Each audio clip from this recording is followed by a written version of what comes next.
दोस्तों, अगर आप गल्फ में जाकर क्रेन ऑपरेटर की नौकरी करना चाहते हैं तो आपने आरामको का नाम सुना होगा। तो आज हम उसी टॉपिक को डिस्कस करेंगे कि आरामको का टेस्ट कैसे देते हैं, उसमें किस टाइप के सवाल आते हैं, मतलब कौना तरह के सवालों में आवेला और ओकरा के कैसे सॉल्व कइल जाला, वो सबके हम बताएं तारा लोग के। और हम ये वीडियो में कि का रिस्पॉन्स बता रहा लोग के।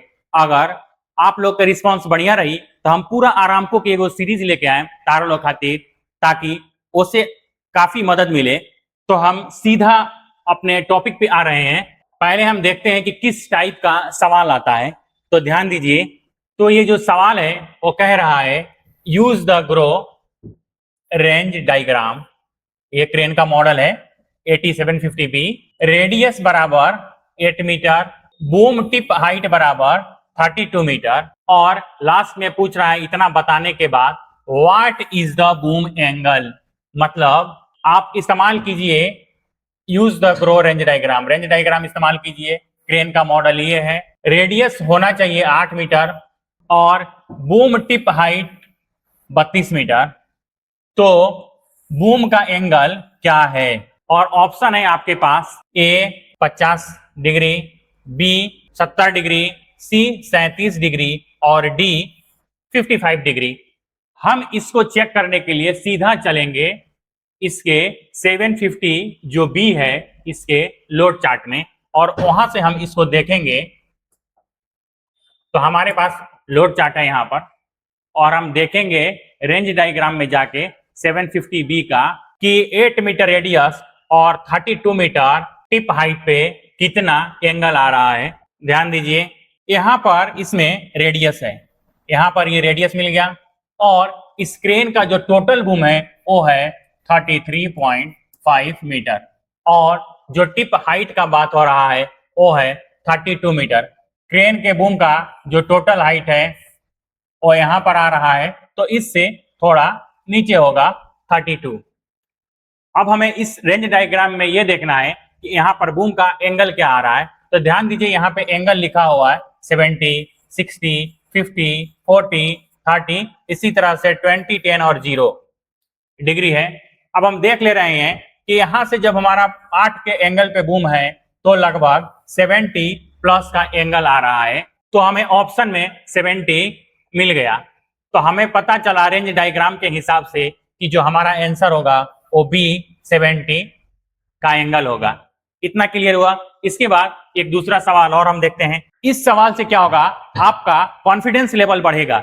ये इसी टाइप के सवाल आते हैं, सेम यही सवाल नहीं आएगा, इसी टाइप का सवाल आएगा, और इससे आपका कॉन्फिडेंस लेवल बढ़ेगा और एग्जाम के टाइम आपको बहुत आसानी होगा। आप लोग सही रिस्पांस देंगे और आपका कमेंट लाइक आएगा तो मैं उसके हिसाब से पूरे सीरीज के ऊपर काम करूंगा। जो दूसरा सवाल है वो है using the grow load chart. ये मॉडल है, पिछली बार भी बताया था, ये मॉडल है और इसको कॉस्ट में दिया है, तो बार बार इसको पढ़ने की जरूरत नहीं है। Using the grow load chart, how many part of line are needed to lift 16 ton.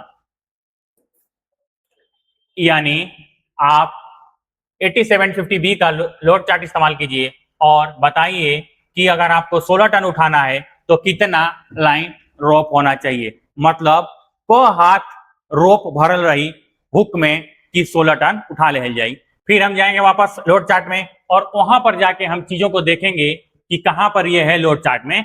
ये हमारा लोड चार्ट है। अब हम, और डायग्राम का था, ये लोड चार्ट है, इसके नीचे पेज को हम देख रहे हैं। ध्यान दीजिए, यहां पर लिखा है लाइन पुल्स रिवीविंग इंफॉर्मेशन, और यहां पर है परमिसेबल लाइन पुल्स, यानी हर लाइन पर कितना खिंचाव है। यानी एक हाथ रोप वजन ऊपर कैपेसिटी बा लगभग 6 टन, और हमें जानना था कि 16 टन उठाने के लिए कितना रोप भरना है, कितना लाइन भरना है। तो यहाँ पे हम देख लेते हैं, जो हमारा वेट उठाना था 16 टन और एक लाइन का कैपेसिटी आ रहा था 5 टन 860 kg। तो इतना क्लियर है कि 2 लाइन से तो नहीं होगा। उसके बाद जो 3 लाइन है उसको हम लोग देखते हैं। तो इसे अगर हम 5 से गुणा करेंगे तो लगभग 17.5 टन के आसपास आएगा। और जो हमें वजन उठाना है वो उठाना है 16 टन। तो यहाँ पे हमें जो आंसर मिला वो है डी, यानी 3 लाइन अगर रोप रहेगा तो आराम से ये 16 टन लिफ्ट हो सकता है। एक तीसरा सवाल और हम देखेंगे, इससे और आपको क्लियर होगा।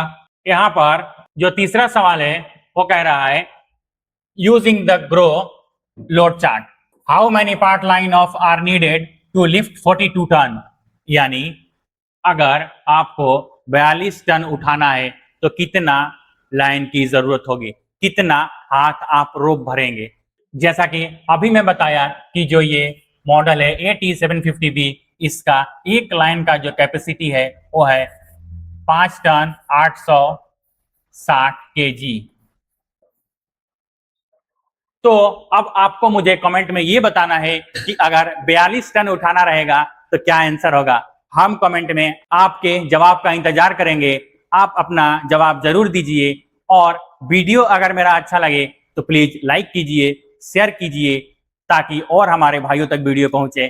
Thank you.